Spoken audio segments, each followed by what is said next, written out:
राजस्थान में अभ्यर्थी एक बार फिर सरकार और न्यायालय का दरवाजा खटखटा रहे हैं। ये दरवाजा खटखटाना अब अनौपचारिक रूप से उनके सिलेबस में शामिल सा हो गया है। पहले अभ्यर्थी जी तोड़ मेहनत करता है, पढ़ाई करता है, उसके बाद सरकार के नियमों की हेराफेरी में फंसकर दर दर की ठोकरें खाने को मजबूर हो जाता है। ताजा मामला है राजस्थान की सब इंस्पेक्टर की भर्ती का। नमस्कार, मैं अभिषेक और आप देख रहे हैं पंचनामा।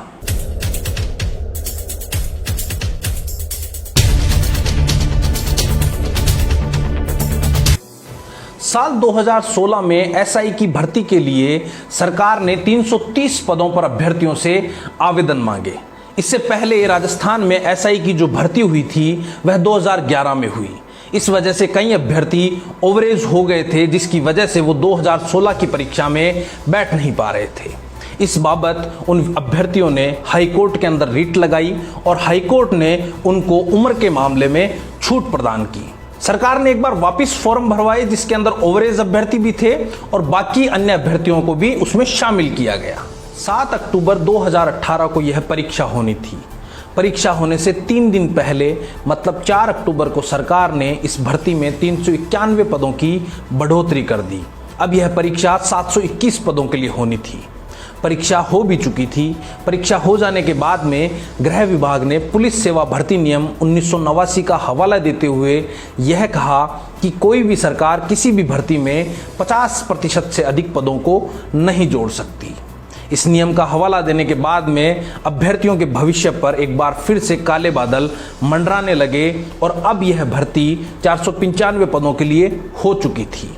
लेकिन उसके बाद सरकार ने एमबीसी का 5% आरक्षण इस भर्ती में जोड़ दिया और अब यह पद 511 हो चुके थे। मतलब सरकार ने अपना ही बनाया नियम खुद ही तोड़ डाला। हमारे यहाँ राजस्थान में एक कहावत भी है कि खुद ही लिखा और खुद ही भिजाण्या। इस पूरे घटनाक्रम में अचानक से एक प्राकृतिक मोड़ आता है। मोड़ आता है कोविड-19 महामारी का। इस महामारी के दौरान जब कई जगहों पर पुलिस कर्मियों की कमी के चलते अव्यवस्थाएं फैलने लगी तो सुप्रीम कोर्ट ने कई राज्यों को फटकार लगाई कि जब आपके यहाँ पुलिस कर्मियों की कमी है तो उन्हें भर्ती क्यों नहीं किया जा रहा। सुप्रीम कोर्ट की फटकार के बाद राजस्थान हाई कोर्ट इस मसले पर स्वतः संज्ञान लेता है। हाई कोर्ट के संज्ञान लेने के बाद में सरकार द्वारा 511 पदों पर परिणाम घोषित किया जाता है।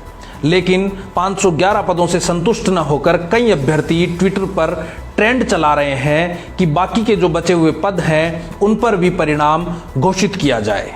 अभ्यर्थियों की यह मांग जो ट्विटर पर वो लोग कर रहे हैं कहीं ना कहीं जायज ठहरती है, क्योंकि खुद प्रशाखा माथुर जो कि पुलिस महकमे में एक उच्च अधिकारी हैं और एसआई की परीक्षा परीक्षा प्रमुख थी, उन्होंने भी गृह मंत्रालय से निवेदन किया था कि विभाग के अंदर 2500 से 2800 पद खाली पड़े हैं, इसलिए पूरे 721 पदों पर परिणाम घोषित किया जाए।